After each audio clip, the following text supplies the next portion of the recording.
Bien, ahora vamos a hablar entonces de lo que son los tipos de disoluciones que hay. Entonces, lo primero que tenemos que recordar, ¿verdad? Es que si las partículas de un soluto en disolución aumenta la probabilidad de que choquen con la superficie del sólido. ¿Ok?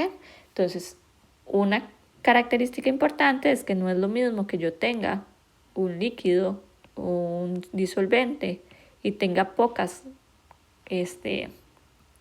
poco sólido, ¿verdad? A que yo tenga una disolución que tenga mucha cantidad de ese sólido o de ese soluto.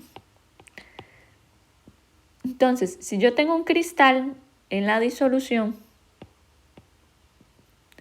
y se disolvió mucha cantidad, entonces tengo un montón de cristales que se están desprendiendo de ese cristal grandote y están en contacto con el agua.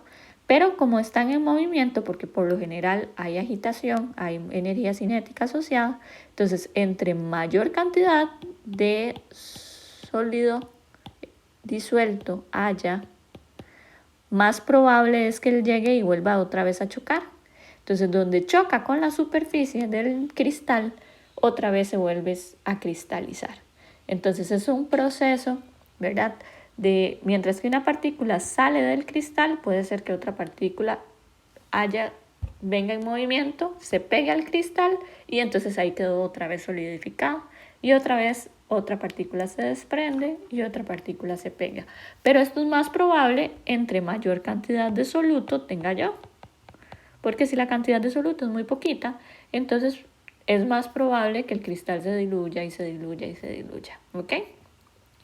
Entonces, tal choque podría ser que la partícula quede unida al sólido. Y este proceso, ¿verdad? Entonces hay un proceso que se llama disolución, que es el desprendimiento de las partículas del sólido hacia afuera, ¿verdad? Del cristal. Pero si la partícula más bien está en disolución y vuelve otra vez a pegarse al cristal, entonces a eso le llamamos cristalización. ¿Ok? Entonces vean que tenemos una disolución, ¿verdad? Que es como quitarle las partículas al cristal para que se disuelvan en agua. Y otro fenómeno opuesto que podría ocurrir, que es que las partículas de la disolución se vuelvan a pegar al cristal y entonces volvamos a tener una cristalización. ¿Ok? Si las velocidades de los procesos se igualan y no hay ya un aumento en la disolución, a eso le llamamos equilibrio dinámico. O sea, la misma cantidad, llegamos a un momento en que está la cantidad de partículas que están disueltas, que cada vez que una partícula sale, otra partícula entra. Entonces a eso se le llama equilibrio dinámico. Entonces es ahí donde entramos en ese proceso de equilibrio. Y así, entonces podemos explicar cuándo ocurre o cuándo no ocurre este equilibrio. Entonces tenemos diferentes tipos de disoluciones. Podemos mencionar las disoluciones que son saturadas, insaturadas y las sobresaturadas.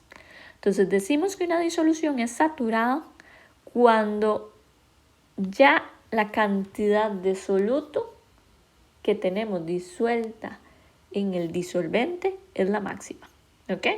Pero hay que tomar en cuenta algo, y aquí está señalado con negrita.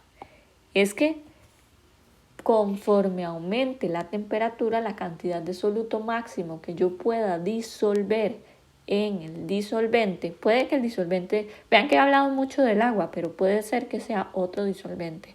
Podría ser acetona, podría ser hexano, podría ser cualquier otro disolvente. Recuerden que el disolvente es el componente que está en mayor proporción. Entonces, les voy a poner el ejemplo. Otra vez, café y azúcar. ¿Qué pasa con el café? Bueno, uno puede agregarle la máxima cantidad de azúcar y uno llega, disuelve y disuelve y disuelve, y si el café está caliente, más azúcar puede uno disolver. Pero ¿qué pasa cuando el café se enfría? Si llegamos a la máxima solubilidad o llegamos al punto de saturación y enfriamos el café, puede ser que las partículas de sólido precipiten. Y en ese momento, entonces nos queda azúcar en el fondo de la taza del café. ¿Y eso qué quiere decir? Bueno, que la saturación máxima depende de la temperatura a la cual yo tenga el café.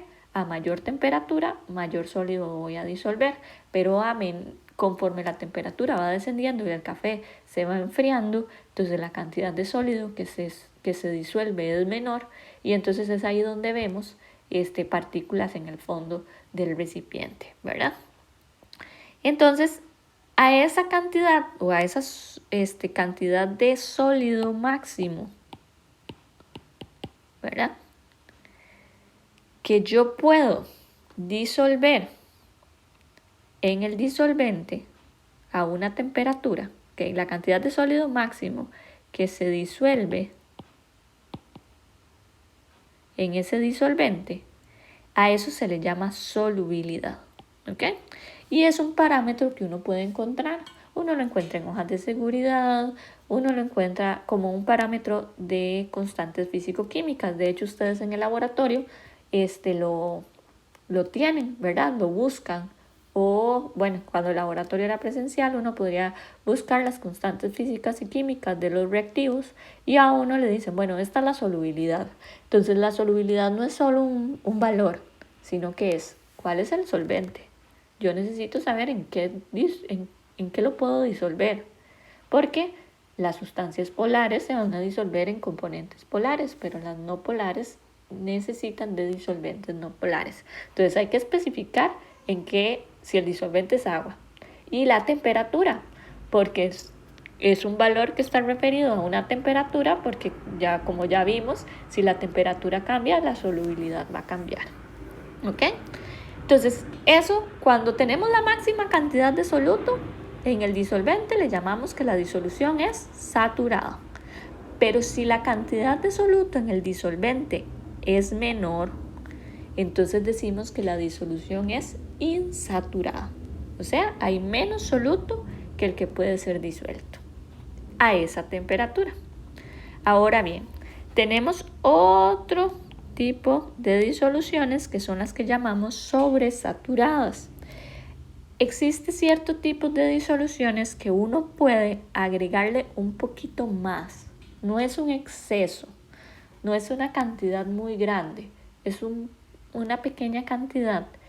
Y uno sabe, porque como uno sabe la cantidad que agrega, uno termina sabiendo que está sobresaturado.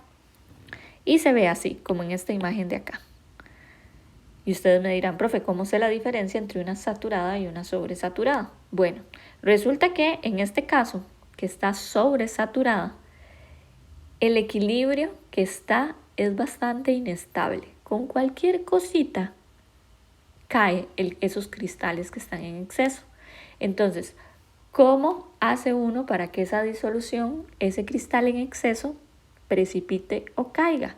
Bueno, a veces con solo agitar un poquito el beaker, porque como es un equilibrio que está ahí y es inestable, con solo una pequeña estimulación del sistema, ya el exceso empieza a caer. Entonces, ¿qué se puede hacer? Bueno, a veces se agita y si no funciona, entonces uno lo que puede hacer es del mismo cristal agregarle un cristal extra. Y con solo agregar un cristal extra, ya empieza a cristalizar todo el exceso que esté. ¿Ok? Entonces, en este caso, ¿cómo va a cristalizar? Depende de la naturaleza de la sustancia. En este caso es acetato de sodio. Y si ustedes lo ven, son como picos, ¿verdad? Y esa es la forma característica de cristalizar de esta sustancia. Entonces, ¿cómo se prepara una disolución sobresaturada? Una disolución sobresaturada se prepara agregando el disolvente, se le agrega el soluto y se pone a calentar. Y como se calienta, le podemos agregar mayor cantidad de soluto y mayor cantidad de soluto. Una temperatura bastante alta y luego dejamos enfriar. Y conforme se está enfriando, entonces la disolución empieza a saturarse, se sobresatura y si la dejamos sin manipular, entonces es ahí donde se genera esa disolución sobresaturada que, ya dijimos, con un estímulo precipita todo este cristal extra que estaba ahí en disolución. ¿Ok? Entonces vean que tenemos 3 tipos de disoluciones: saturadas, sobresaturadas e insaturadas. Así las podemos clasificar. ¿Qué factores me pueden afectar la solubilidad? Bueno, primero tenemos que recordar del capítulo pasado que cuando hablamos de solubilidad tenemos que pensar en estructuras. Entonces nosotros sabemos que si la sustancia es polar, se va a disolver en sustancias polares. Si la sustancia es no polar, se va a disolver en sustancias no polares. Por eso existe ese axioma de igual disuelve igual. ¿Qué quiere decir? Bueno, si las sustancias de mismas características o con las mismas interacciones van a disolverse. Entonces, véanlo acá. Aquí estamos viendo agua, ¿verdad? Que es un ejemplo polar. Y estamos viendo hexano, que es no polar. ¿De acuerdo? Entonces, agua y hexano. Entonces, el metanol. Si ustedes ven el metanol y dibujamos la estructura, es un C, un hidrógeno, estructura de Lewis. Es una estructura bastante pequeña. Es pequeña, ¿verdad? Y tiene una parte que es un hidroxilo que forma puentes de hidrógeno, al igual que el agua, y la estructura, si ustedes las ven, uno de sus sustituyentes es diferente. Por lo tanto, decimos que la estructura es polar. Es tan polar y la estructura se parece tanto a la molécula del agua, me refiero a que se parece tanto, a que forma puentes de hidrógeno también, y es una estructura pequeña, que la solubilidad en agua es infinita. Y eso no se dice así, se dice que es miscible.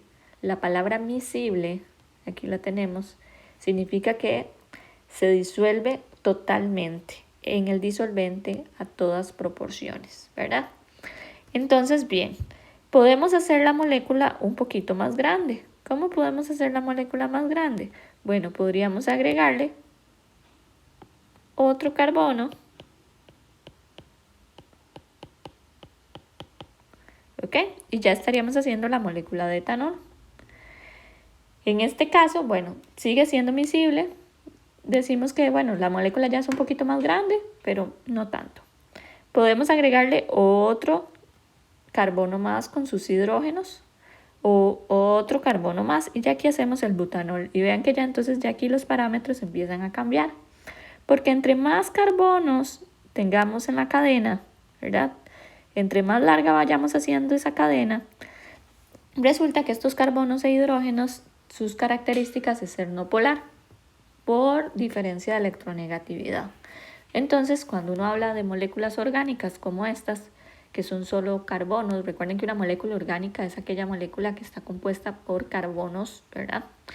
Y por lo general, este tipo de compuestos todos son orgánicos. Entonces, conforme más carbonos vayamos agregando a la molécula, más aumenta su característica no polar, ¿ok? Entonces, vean que la cadena cada vez se va haciendo más grande.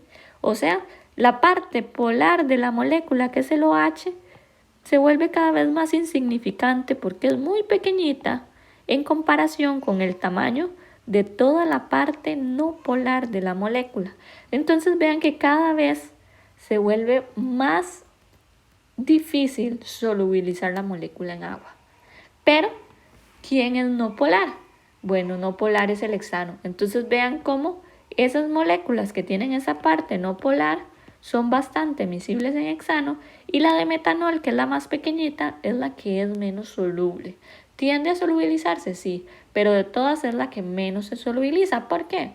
Porque más bien es más soluble en agua porque sus características son más parecidas a las características del agua. Entonces vean que aquí estamos viendo el tamaño, ¿ok? Entre más larga sea esa cola no polar, menos soluble en agua será y más soluble va a ser en disolventes no polares. Ahora bien, entonces vean lo que dice aquí. Entre más similares sean las atracciones intermoleculares, más probable es que una sustancia se disuelva en otra. Si vemos, esta es la molécula de la acetona. La molécula de la acetona tiene características igual, similares a las del agua.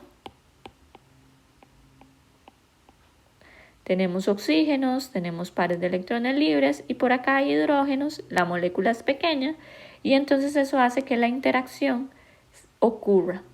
¿Qué tipo de interacción ocurre aquí? Dipolo-dipolo, ¿ok? Entonces es una interacción que puede ocurrir entre esa molécula, ¿de acuerdo? O podría también ocurrir en algunos casos puentes de hidrógeno. Bien, entonces vean acá estas dos estructuras. ¿Se parecen? Se parecen las dos estructuras, sí. Esta de acá es ciclohexano y esta que tenemos acá abajo es la glucosa.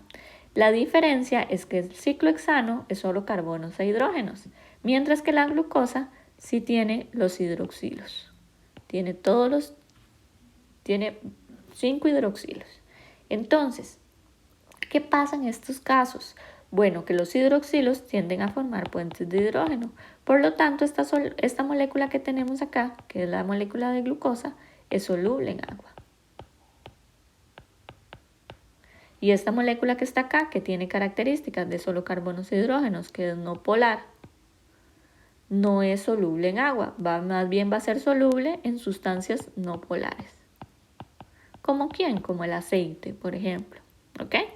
Entonces vean cómo una pequeña diferencia, como es ese oxígeno que está ahí enlazado, hace que la interacción cambie y ya no sea una interacción de London, sino que sea una interacción de puente de hidrógeno. Y entonces eso va a hacer que sea más soluble en agua y que no sea soluble en sustancias no polares. Entonces aquí tenemos un ejemplo. Esto es parte de un ejercicio. Tenemos acá esta estructura que es la vitamina A. Y esta estructura que tenemos aquí es la vitamina C, ¿verdad? Entonces tenemos el tocoferol, no, en realidad este es el tocotrienol y el ácido ascórbico. Vitamina C, ácido ascórbico, y este es un tipo de vitamina A que es el tocotrienol. Si nosotros vemos esta molécula, la de tocotrienol, la de la vitamina A, está compuesta su mayoría por carbonos e hidrógenos y solo una pequeña parte de la molécula, muy pequeñita, es la característica que tiene o el grupo que es polar. Entonces esta molécula de vitamina A se disuelve en sustancias no polares, mientras que la vitamina C, vean que tiene un montón de hidroxilos. Eso hace que la molécula, a pesar de que tiene partes de carbonos e hidrógenos, cada uno de estos hidroxilos hacen que la molécula sea una molécula muy polar, ¿ok? Entonces, hacen que la vitamina C sí se disuelva en agua. De hecho, la vitamina C está clasificada como una vitamina hidrosoluble. Eso quiere decir que es soluble en agua. Y la vitamina A es una vitamina de tipo liposoluble. No es soluble en agua y la palabra lipo más bien quiere decir grasas o aceites. Es soluble en grasas y aceites. Entonces, vean el siguiente ejercicio. Vamos, dice, prediga si es más probable que cada una de las siguientes sustancias se disuelva en un disolvente no polar.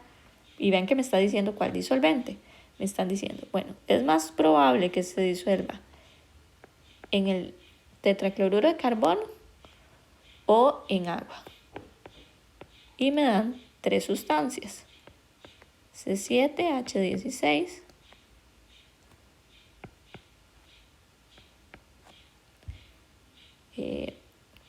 cuatro, perdón.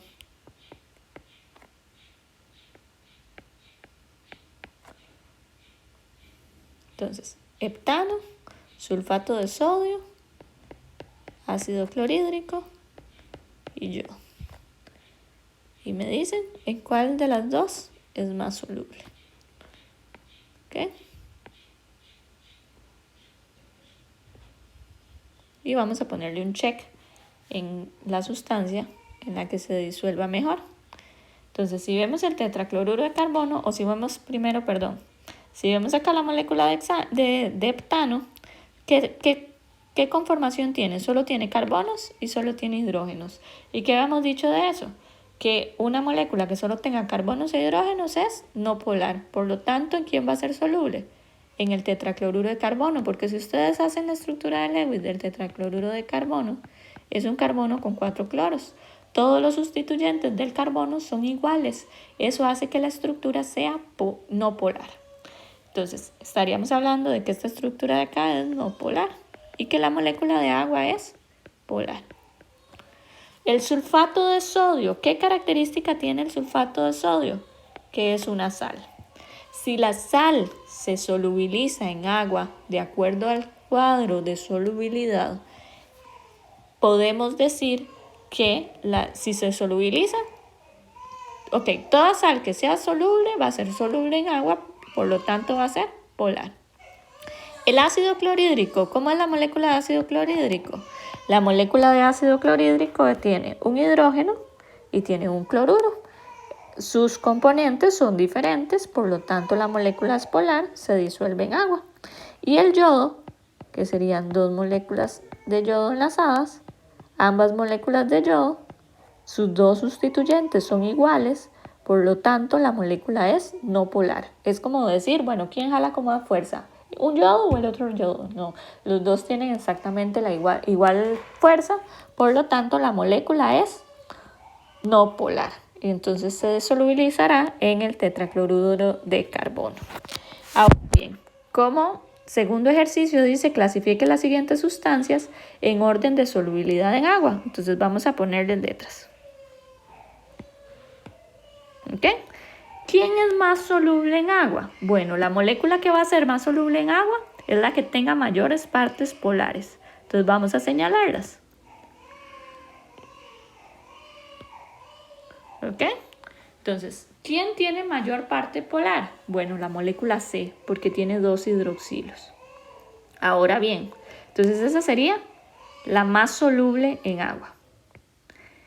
Entre la B y la D, ¿quién es más soluble en agua? Bueno, una forma puentes de hidrógeno y la otra formaría dipolos. Entonces, ¿qué es más fuerte? ¿Un puente de hidrógeno o un dipolo? El puente de hidrógeno. Por lo tanto, la B tiene más solubilidad en agua o es más soluble en agua. Después seguiría la D. Y de último, la A. ¿Por qué la A de último? Porque solo carbonos e hidrógenos, por lo tanto la molécula es no polar.